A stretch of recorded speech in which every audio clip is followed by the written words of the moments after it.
Hello student, আমি প্রসেনজিৎ। আজকে তোমাদের জন্য নিয়ে এসেছি আমি টেন্সের কয়েকটি অংশ। তো তার মধ্যে আমরা টেন্সের ফার্স্ট যে টেন্স, প্রেজেন্ট ইনডিফিনাইট টেন্স, এই সম্পর্কে আমি আলোচনা করব। তো চলো দেখে নাও। প্রেজেন্ট ইনডিফিনাইট টেন্স বাংলায় ব্যাখ্যা। প্রথমে আছে সংজ্ঞা। প্রেজেন্ট ইনডিফিনাইট টেন্স ব্যবহার করা হয় যখন কোনো কাজ নিয়মিত, অভ্যাসগত বা সাধারণ সত্য বোঝায়। বাংলায় এটি সাধারণত করে, যায়, খায়, পড়ে ইত্যাদি দিয়ে প্রকাশ করা হয়। এর গঠন প্রণালী কিরকম হবে? এর গঠন প্রণালী ফার্স্ট হবে subject plus verb plus object. কি হবে? Subject, verb plus object. ভার্বের কোন ফর্মটা ব্যবহার করা হবে? ভার্বের আমাদের ফার্স্ট যে ফর্মটি রয়েছে, বেস ফর্ম বলে যেটাকে, সেটা এখানে ইউজ করা হবে।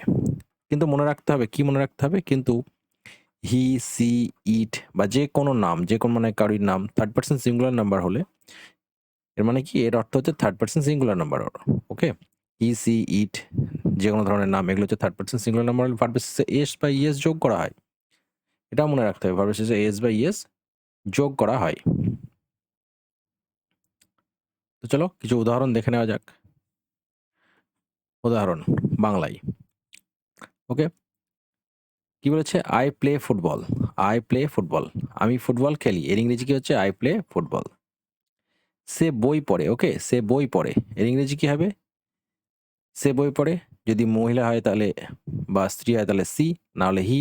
রিডস বুকস, অনেকগুলি বই করা আছে, আর এখানে এস, এই যে রিডস এস, এটা হচ্ছে থার্ড পার্সন সিঙ্গুলার নাম্বার জন্য। তারপরে তারা স্কুলে যায়, তারা স্কুলে যায়। They go to school, they go to school, তারা স্কুলে যায়। এবং চিরন্তন সত্য সেটা হচ্ছে সূর্য পূর্ব দিকে ওঠে। The sun rises in the east, the sun rises in the east. কেন রাইজেস হলো?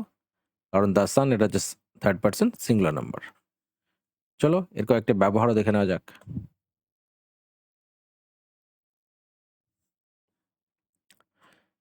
ব্যবহার, uses.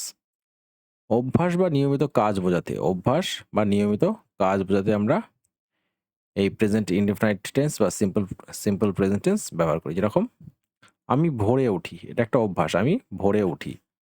I get up early, I get up early, এটা আমি ভোরে উঠি। নাম্বার 2, সাধারণ সত্য বা ইউনিভার্সাল ট্রুথ বোঝায়। কি সেটা? যেরকম এখানে পানি দেওয়া আছে, চলো চলো এটা জল, 100 ডিগ্রি সেন্টিগ্রেড উষ্ণতায় ফোটে, জল বা পানি যাই হোক। Water বয়েলস in 100 degree centigrade. Number 3, নিয়মিত কাজের সময়সূচি বোঝাতে। নিয়মিত কাজ বলতে যেরকম ট্রেন সন্ধ্যা 6টায় ছাড়ে। The train leaves at 6 PM, the train leaves at 6 PM।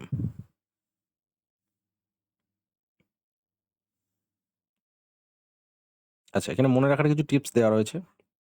কি কি? আই, উই, ইউ, দে, এই ভার্বের মূল রূপ ব্যবহার করা হয়। কি বলেছে? আই, উই, ইউ, দে, এগুলো ভার্বের মূল রূপ ব্যবহার করা হয়। হি, সি, ইট, নেম ইত্যাদি বোঝালে ভার্বের সাথে এস বা ইএস যোগ করা হয়। বাংলায় সাধারণত করে, যায়, খায়, পড়ে ইত্যাদি শব্দ দিয়ে বোঝানো হয়। এটা হচ্ছে প্রেজেন্ট ইনডিফিনাইট টেন্স।